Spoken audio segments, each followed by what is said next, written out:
Regular season kickoff about 3 weeks away, but the Bengals are talking about something else, and that's negotiations on this new stadium lease contract. And now we know there is a master plan, hopefully in the works. Thanks for joining us at 6. I'm Mike Dardis. And I'm Ashley Kirkland. We are learning the county is expecting it to be complete anytime now. And today we got some insights about the negotiations. WLWT News 5's Brian Hamrick is live with this story. And Brian, what is the master plan here? Yeah, well, this master plan's basically a wish list, long-term, short-term projects. Think of it like an early season roster of projects, and not all of them are going to make it. They're analyzing, evaluating, calculating strengths and weaknesses. It's preseason, not only on the field, we've got some work to do, but in stadium lease negotiations. How would you describe the negotiations? Courteous, contentious?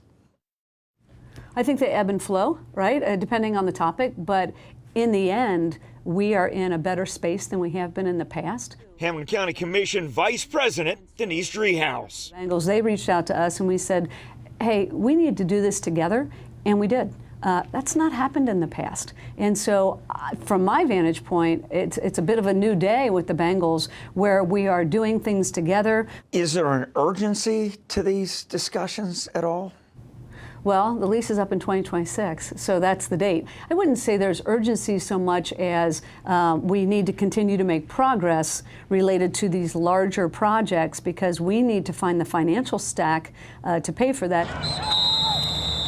After taxpayers took on the vast majority of cost building the stadium, the county expects to get more from the Bengals this time. The NFL is chipping in, and there will be a strong effort to get money from the state.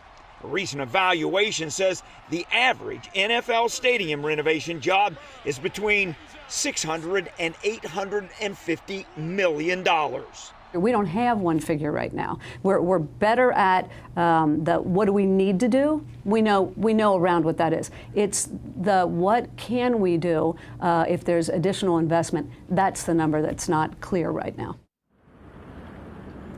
Yeah, now they know there will be major infrastructure improvements, concrete, escalators, elevators, that sort of thing. But there will also be some things that are more conceptual, like making a better fan experience and even an open stadium. We'll just have to see how those things evolve over time. Reporting live, Brian Hamrick, WLWT News 5. Brian, thanks so much. Well,